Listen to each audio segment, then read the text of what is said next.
persoalan yang tak disebut dalam kitab ini, iaitulah boleh ke kita menghadiri satu majlis zikir yang berzikir dengan suara yang kuat, kan? Dengan berzikir dengan suara yang kuat, dengan irama yang sama. Lebih dahsyat daripada itu lagi. Zikir yang kuat satu, yang kedua irama yang sama. Atau dengan tekong, dengan satu tekong. Apa yang saya nak ceritakan ini mungkin sensitif bagi setengah orang, dan sebahagian ustaz menjadikan perkara ini sebagai bahan bergaduh. Saya tidak berhasrat untuk masuk dalam kumpulan ini lah. Cuma saya menjadi tanggungjawab pada saya untuk memberikan sesuatu ilmu kepada tuan-tuan. Tuan-tuan decide sendirilah, buat keputusan sendirilah. Saya tak paksa untuk terima atau untuk tolak, tak pulang.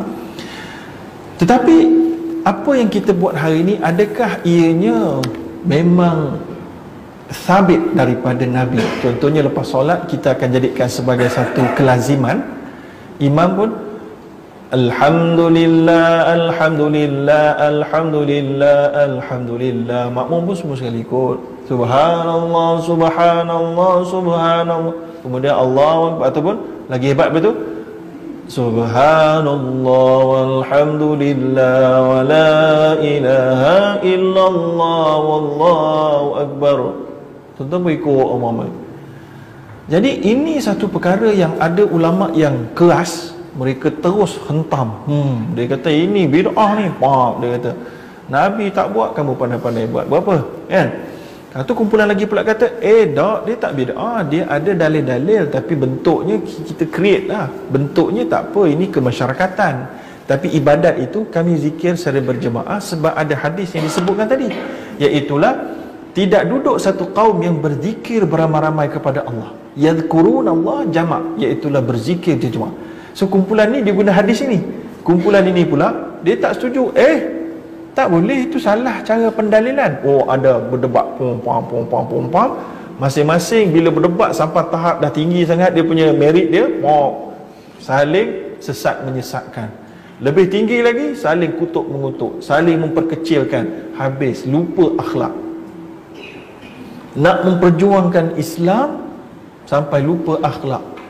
Lepas tu bila kita tegur, Syekh, nak debat ni janganlah guna bahasa kasar sangat. Apa pula tak boleh? Allah pun kata bodoh dalam Quran. Pandai dia berhujah. Ustaz biasa. Terus diambil lah dalil-dalil. Ada Abu Bakar As-Siddiq pernah sebut umsus badharal lat. Satu athar yang mana Abu Bakar As-Siddiq dikatakan pernah mencarut dalam apa yang saya baca. Saya tak nak terjemah. Siapa faham, siapa tak faham sudah. So jadi dia kata, kita ada dalil boleh mencarut untuk orang yang salah, orang yang degil. Kita buat benda ni ada dalil. Masing-masing menggunakan dalil maki hamun untuk memenangkan apa yang dilakukan. Lalu apa pendapat orang-orang yang baru nak jinak kepada Islam kalau melihat ini keadaan ni? Adakah dia menarik orang kepada kebaikan? Orang yang bukan Islam yang sedang nak jinak agak, dia tengok gini, dia kata, alim ulama ni, dia ni orang yang paling dekat dengan Allah. Gini ke ciri orang yang paling dekat dengan Allah? Tanya ustaz tu, kata, inilah ciri dekat kami ni, kuat ni, cemburu kerana Allah. Pandai dia. Hujah tak putus tentang ustaz-ustaz ni. Jadi kalau tanya saya tuan-tuan, memang ada khilaf begini. Nabi dan sahabatnya memang telah kelihatan secara detail tak ada buat. Jadi kalau tuan-tuan kata ada buat, kita nak buat contoh kan. Tadi kita buat satu dalil kan, iaitulah Nabi masuk ke satu majlis sahabat. Nabi tanya, kamu tengah buat apa ni? Sahabat-sahabat jawab apa tadi? Kami nazkurullah wa nahmadu ala ma hadana lil Islam. Kami menzikir kepada Allah dan sedang bersyukur ke atas apa yang Allah bidayat. Kan? Kalaulah sahabat tu zikir kuat-kuat, adakah Nabi tanya? Kalaulah sahabat duduk tadi, duduk ramai-ramai, kuat-kuat sebut subhanallah, alhamdulillah, wa la ilaha illallah, ada tak Nabi perlu tanya, kamu tengah buat apa? Tanya pula, dah tahu bunyi. Ini maknanya sahabat ni duduk ramai-ramai, tak berbutir bunyi senyap. masing-masing enggak. Saya Nabi tanya, duduk apa ni? Sebab senyap. Kalau berbunyi, tak tanya apa lagi, kan? Jadi itu satu poin untuk orang ulama yang kumpulan yang menolak, kata tak ada zikir satu irama, satu ton ni, tak ada. Tak ada, tapi kita hari ni kalau dengar perbincangan ni, tuan-tuan kena berhati-hati. Hari ini tuan-tuan kena tahu, orang kat luar kita ni, dia ni cepat melenting. Bila ada benda baru yang dia dengar macam tak berapa ngam, dia akan rasa reject, dia tolak. Bila dia tolak, dia akan buat apa? Dia akan label orang tu. Jadi kalau saya bincang benda ni di tempat-tempat lain, confirm saya kena label, kan? Padahal orang yang melabel itu sedang buat benda zalim. Sebab kita tak boleh sembrono label orang tertentu dengan label-label yang buruk. Sedangkan label itu pula, contoh label yang popular kepada ustaz-ustaz yang nampak macam lain sikit, Wahabi, kan? Padahal Wahabi ni dikatakan oleh orang yang melabel, ciri dia, mereka ni mengatakan Allah ada tangan macam manusia. Mereka ini kata Allah itu ada tempat, kalau ada kat sana tak ada kat sini. Itu dia, itu hujah dia. Tiba-tiba bila katalah ustaz si Polan ni kata begitu, ustaz kata, ni Wahabi ni. Faham? Bila pula ustaz tu, bukan hantar, contoh, bila pula ustaz ni duk cerita kata Allah ada tangan macam manusia, bila? Jadi bila saya, contoh, saya label ustaz ni, kata dia ni Wahabi, maknanya saya tuduh dia kata Allah ada tangan macam manusia, betul tak? Bila saya label dia Wahabi, maksudnya saya tuduh dia mengatakan Allah tu ada tempat yang terhad dan tertakluk kepada tempat, dan tak ada kat sini, ada kat sini. Kalau ustaz tu tak cakap, maka saya tadi ni melakukan dosa besar, memfitnah dia, membuhtan dia, mencipta sesuatu benda yang dia tak sebut. Sebab tu orang yang cepat melabel adalah orang-orang yang banyak kezalimannya pada orang. Bila buat zalim pada orang, Nabi sebut manil muflis, siapa orang muflis? Ditanya oleh Nabi kepada sahabat sebagai ujian. Sahabat kata orang yang tak ada la dirhaman wala dinar wala mata', yang tak ada dinar, tak ada dirham, tak ada barang. Maka Nabi kata salah. Orang muflis ni orang yang solat, puasa, haji, tapi cerca orang, fitnah orang, pukul orang, lalu dosa orang yang dia jadi mangsa dia ambil. Bila contoh pahala yang dia ada tu bagi kat orang mangsa, bila pahala dia habis, dosa orang tu dia ambil. Jadi jaga-jaga tuan-tuan. Kita tak nak masjid ini, tuan-tuan yang mendengar ini, terlibat dengan mana-mana kumpulan ini, mudah melabel. Jadi kita dengar dengan insaf. Kita dengar rasa-rasa tak boleh terima, tak apa, habis cerita, tak payah nak label-label dia, kan? Rasa boleh terima, betul juga, habis cerita, kan? Nak buatlah. Orang kata ini adat orang Malaysia, kira lah adat-adat ni boleh ke mendahului syariat, kita pun fikir juga, kan? Baik, jadi itu dalil yang pertama yang kelihatan Nabi masuk dalam majlis zikir sahabat, yang zikir itu tidak berputih. Itu yang pertama. Yang kedua, nak memahami hadis Nabi, kena memahami apa yang sahabat-sahabat buat. Bila kita lihat apa yang sahabat-sahabat buat, ada satu dalil tuan-tuan yang sangat popular, yang mana Ibnu Mas'ud, kenal nama tu? Ibnu Mas'ud ni di kalangan ulama besar sahabat lah, geng-geng Ibnu Abbas semua sekali ni. Ibnu Mas'ud pernah didatangi oleh seorang lelaki mengadu kepada Ibnu Mas'ud. Dia kata, anna qauman yajlisuna fil masjid ba'dal maghrib. Ada satu kaum, wahai Ibnu Mas'ud, duduk kat masjid lepas maghrib, berzikir pada Allah.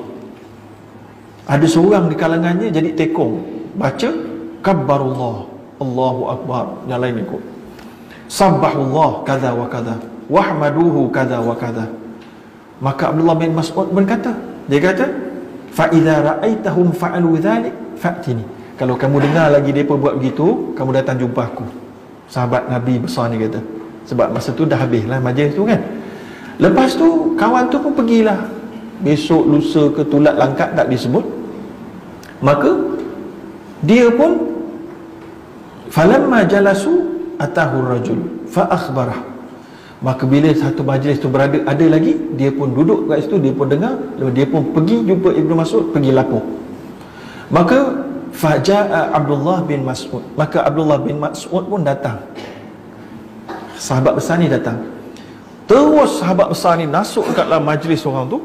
Dia pun kata, wallazi la ilaha illa ghairu, demi sesungguhnya tiada Tuhan yang sebenarnya kecuali Dia, Allah.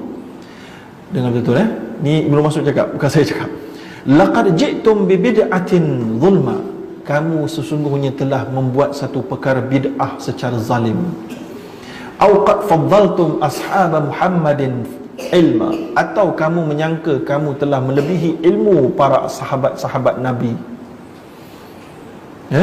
Berkatalah salah seorang yang ada dalam majlis tu, namanya Amr bin Atabah, nastaghfirullah, kami minta ampun pada Allah. Faqala alaikumut tariq fa'alzimuh. Wala in akhadtum yaminan aw shimalan latadullanna dalalan ba'ida. Ibn Mas'ud tu beri wasiat, hendaklah kamu mengikut jalan yang Nabi tegaskan, dan kalau kamu pergi ke kanan dan ke kiri, kamu pasti akan sesat dengan sesat yang jauh. Nampak? Dalam hadis ini, tuan-tuan dan puan-puan yang dirahmati Allah, disebut juga cerita ini, hadis ini dalam kitab Talbis Iblis oleh Imam Ibn Jauzi, yang Imam Ibn Jauzi selepas itu menghuraikan, yang kita kalau sebut hadis ni dekat Malaysia, saya pun tak tahu nak buat kesimpulan macam mana. Betul? Kalau sebut hadis ni kat Malaysia, saya pun tak berani nak beri kesimpulan. Tapi kalau nak bagi tahu pada tuan-tuan apa yang saya faham, majlis zikir kita yang kita buat lepas solat ni, yang sahabat-sahabat tak buat, inilah bentuk ni. Yang Ibnu Mas'ud kalau ada marah kita ni. Tapi saya tak berani nak kata jangan buat lah, sebab tuan-tuan dah buat turun-temurun. Tapi kalau saya jadi imam, saya cuba untuk berhati-hati. Sebab apa? Sebabnya tuan-tuan, dalam satu hadis yang lain,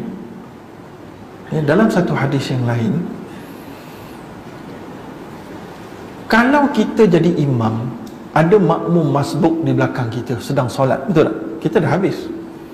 Kalau saya jadi imam, saya baca zikir kuat-kuat, contohnya Subhanallah, Alhamdulillah, tutup imam pula gamai-gamai kaki nasyid, betul tak? Sedap lah, dia ingat berasan suara sedap lah ke? Walaupun tak bersedap lah sebenarnya, tapi berasan sedap lah Maka ustaz-ustaz ni, dia akan suka untuk menaikkan suara dengan lebih merdu, dengan lebih lunak, kuat, pakai mikrofon lah. Jadi makmum-makmum yang sedang solat di belakang tu apa cerita? Sedangkan Nabi SAW sebut dalam satu hadis yang jelas, ala inna kullakum munajin rabbah, ketahuilah bahawa setiap kamu sedang solat, kamu sedang bermunajat dengan Tuhannya. Fala yu'zaina ba'dukum fala yu'ziyanna ba'dukum ba'dah, jangan seorang kamu yu'zina ba'dukum ba'dah, jangan kamu menyakiti seorang kamu kepada yang lain. Walau yarfa' ba'dukum ala ba'd fil qira'ah, oleh kerana itu jangan sesatu orang pun di antara kamu menguatkan bacaan Al-Qurannya pada ketika itu.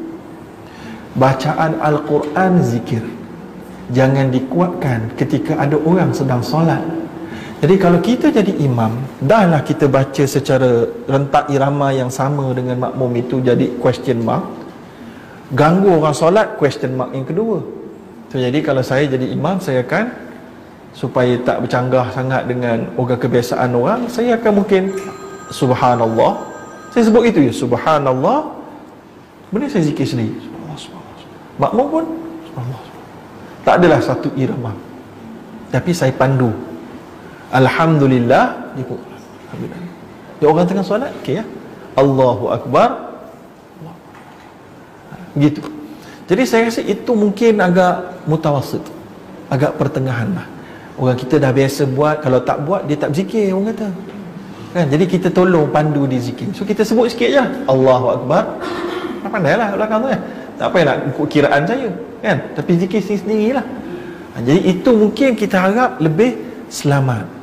Kalau Ibnu Mas'ud ada, dia tak marah kita, Dan kita pula tak masuk dalam konteks menyakiti sahabat-sahabat kita yang sedang solat. Jadi itu je point dia tuan-tuan, kita nak sebut walaupun perbincangan pasal zikir secara berjamaah ni panjang lebar dan sangat sengit di kalangan ulama. Cuma kita hormat masing-masing ada dalil. Cuma kita nak tahu manakah posisi kita yang paling baik, itu sahaja. Mungkin posisi kita hormat bagi orang buat sebab mereka ada ijtihad. Sebab Nabi kata, idza ijtahada al-hakim fa akhfa falahu ajrun wahid, fa idza asaba falahu ajran. Bagi orang yang berilmu, kalau dia berijtihad, dia betul, dia salah, dia dapat 1 pahala. Kalau dia betul, dia dapat 2 pahala.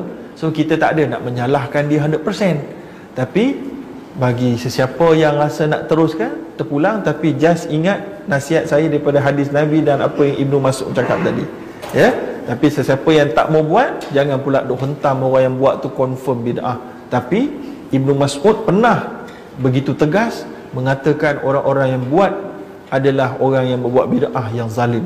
Perkataan itu keluar daripada lisan Ibnu Mas'ud, bukan ustaz-ustaz universiti PhD ustaz, no. Tapi sahabat Nabi yang hebat. Baik. Cuma apakah maksud zikir jama'i kalau gitu yang disepakati selamat? Yang pertama, semua dalam satu kelompok. Saya cerita inilah dia majlis zikir yang sepakat ulama. Sebab dalam satu hadis yang lain, Nabi SAW masuk masjid, ada 2 majlis. Satu, dia orang sedang berzikir masing-masing, tak disebutkan berbunyi atau apa, tapi senyap. Satu kumpulan lagi sedang mentelaah ilmu, maka Nabi memilih majlis yang menelaah ilmu. Maka Nabi pun berkata, aku dilantik, aku dibangkitkan sebagai guru. So jadi Nabi memilih majlis ilmu. Majlis zikir ilmu adalah lebih hebat daripada majlis zikir dengan lafaz sahaja. Okey? So jadi majlis zikir yang sepakat ulama, inilah dia majlis zikir yang bersama-sama dengan kita, penuh dengan malaikat. Mungkin di atas ini, mungkin di tepi tuan-tuan, mungkin di atas riba perempuan. Tu dia. Di atas riba kita, dan sedang mendoakan tuan-tuan dan perempuan. Walaupun tuan-tuan dan perempuan tidur atas kepala malaikat, kan? Si Elio tak jatuh atas kepala malaikat, kan? Masih lagi dapat. Malah kalau tuan-tuan duduk belakang tu tidur, dapat juga kelebihan dia. Walaupun tertidur, walaupun sengaja tidur, itu kelebihan dia. Banding orang tak duduk langsung ataupun duduk kat luar tu saja, dapat kelebihannya. Apatah lagi orang yang memikir, lagilah dapat, ya. Baik. Satu lagi hadis Nabi SAW yang menyebutkan bahawa malaikat yang pergi cari majlis zikir ini, bila ditanya oleh Allah, apakah yang mereka sedang buat? Maka malaikat berkata, mereka ini sedang mentasbih, bertakbir, bertahmid. Tapi tidak disebutkan bahawa mereka itu bertasbih dengan satu lafaz. Tapi macam mana malaikat tahu? Malaikat memanglah tahu. Malaikat kalau kita senyap pun dia tahu. Sebab memang itu dia malaikat. Dia boleh melihat kita yang kita tidak boleh melihatnya, kan? So jadi itu bukan hujah untuk zikir secara kumpulan tadi, tapi itu adalah hujah untuk menceritakan itu juga majlis zikir dan itu juga Allah suka. Tapi dua-dua ini mana lebih afdal? Maka kelihatan Nabi sendiri memilih majlis ilmu yang membawa kepada pemahaman konten Islam. Okey? So itu yang sepakat. Yang kedua, majlis zikir berkelompok, iaitulah semua duduk, semua zikir masing-masing. Senyap. Yang ketiga yang ada dalam athar para sahabat, iaitulah seorang duduk depan baca Quran, yang lain ikut majlis tadarus. Tu boleh. Majlis tadarus sabit ada. Seorang guru, yang lain semua baca, betul kasih akhir ni salah tu, nun mati tu bersemu dengan mim mati ke apa-apa semua. Itu dia betul kan. Itu salah makhraj tu. Itu okey. Ya. Kemudian yang keseluruhnya, seorang baca Quran, kemudian dia terangkan isi Quran. Itu majlis tazkirah dan ceramah juga. Bentuk begitu ada zaman-zaman sahabat Nabi. Jadi sahabat Nabi lah yang paling faham bagaimanakah maksud ibadat yang terbaik. Betul tak? So jadi kalau kita nak faham ibadat terbaik, sahabat Nabi lah tempatnya. Okey, habis dekat situ. Kemudian kita ada masa 3.30 je, kita kena berhenti. Sebab saya nak pergi airport. Okey, kemudian yang seterusnya, habis ke majlis zikir, kita terus pergi kepada kelebihan, masuk balik muka surat yang sebelum tu tadi, iaitulah mana lebih utama, zikir dengan hati atau dengan lisan. Kata Imam An-Nawawi rahimahullah, munafa'ana bi'ilmihi insyaallah, az-zikru yakunu bil qalbi wa yakunu bil lisan. Zikir itu boleh dengan dilakukan dengan hati. Macam kita sebut itu, hati yang mana satu ni? Tak ingat tak? Kita dah sebut dah saya. Hati yang mana satu ni? Hati liver ke hati heart? Heart ke liver? Tak kira lah mana-mana pun, hati ini adalah hatilah. Sebab apa tuan-tuan? Macam mana kita nak sabit kepada saintis bahawa hati kita boleh berzikir? Jantung ada lidah ke? Macam mana jantung boleh berzikir? Macam mana liver boleh berzikir? Tak ada jawapan. Maka sebab tu kita nak kali ingatkan, tak payah bergaduh jantung atau hati biologi, tapi ia adalah hati nurani. Yang tempat dia secara gaib, bukan secara fizikal boleh jumpa dalam tapi dia mungkin di sini, tapi secara gaib wujud. Sebab tu Nabi kata at-taqwa hahuna, at-taqwa hahuna. Kan Nabi pernah katakan takwa di sini, takwa di sini. So di sini tu kat mana? Liver ke? Boleh cakap ke? Tak. Dia dalam hati kita. Hati itu mana satu, tak kira lah mana-mana pun. Ya. Baik, ada zikir dalam hati kita sendiri boleh. Pejam mata, ya, zikir. Itu zikir dalam otak ke zikir dalam hati?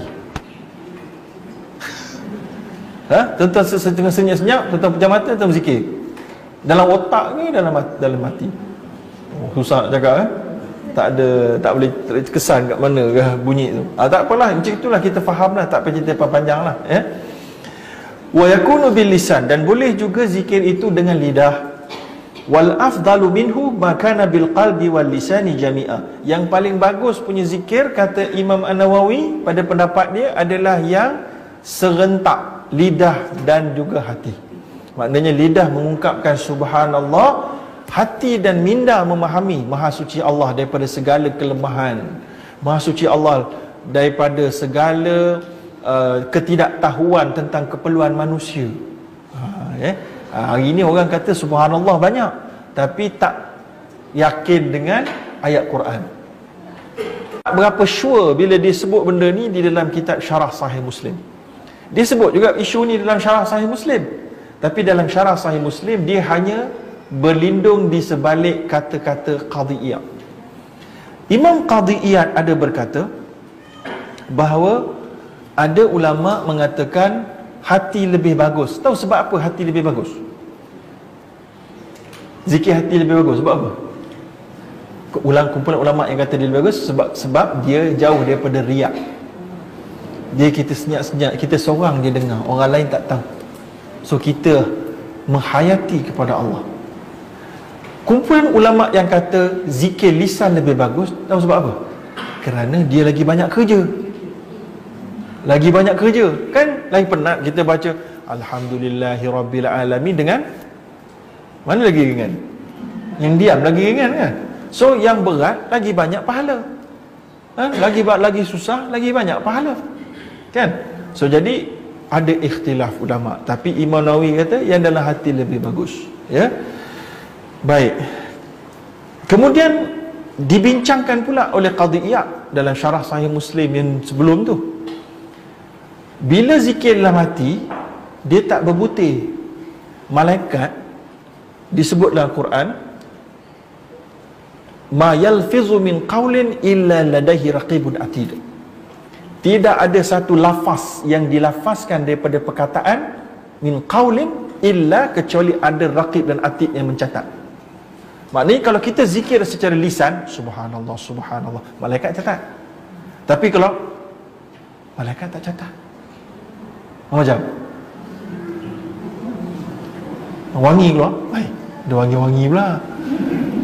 Zikir dalam hati, malaikat lafaz tak keluar, malaikat tak catat. Dan itulah yang dikatakan oleh Qadhi Iyad. Bukan dia kata, dia mencatatkan pendapat-pendapat ulama. Dia kata ada yang ulama berkata la yaktubuna, iaitu malaikat tidak mencatat zikir dalam hati. Maka itulah juga hujah ulama yang kata zikir dengan lisan lebih bagus. Macam mereka akan tahu. Okey.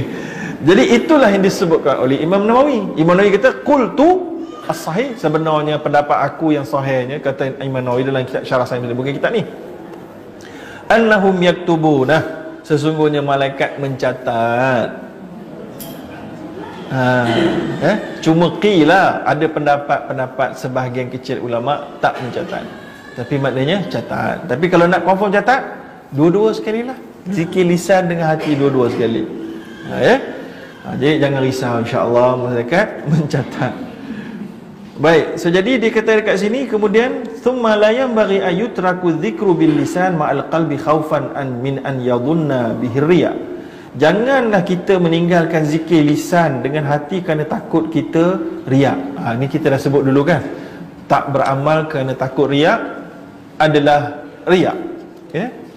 Bal yadhkuru bihima jami'a, tapi mestilah kita zikir dengan kedua-duanya sekali. Wa yaqsidu bihi wajh Allah, dan berharapkan keridaan Allah.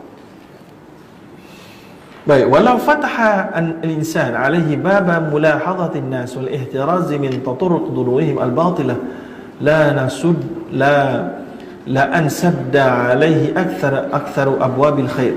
Dia kata kalaulah kita tak berbuat baik kerana takut jadi riak, maka tertutuplah pintu kebajikan yang banyak. Semua kebaikan kita nak buat, nanti riak tak buat, nak sedekah tak sedekah, nak solat tak solat, nak sedekah tak sedekah, nak solat tak solat, tak zikir tak zikir, semua tak buat belaka. Lepak tidur je. Jadi rugi. Baik, ini bukanlah cara yang betul, kata Imam An-Nawawi. Kemudian dikatakan dalam Sahih Bukhari dan Muslim bahawa daripada Aisyah bahawa telah turun ayat ini, wala tajhar bi salatika wala tukhafit biha, dan janganlah kamu meninggikan sangat suara kamu sedang kamu berzikir, berdoa, dan jangan pula menyembunyikannya. Menyembunyikannya maksudnya adalah merendahkan dalam hati.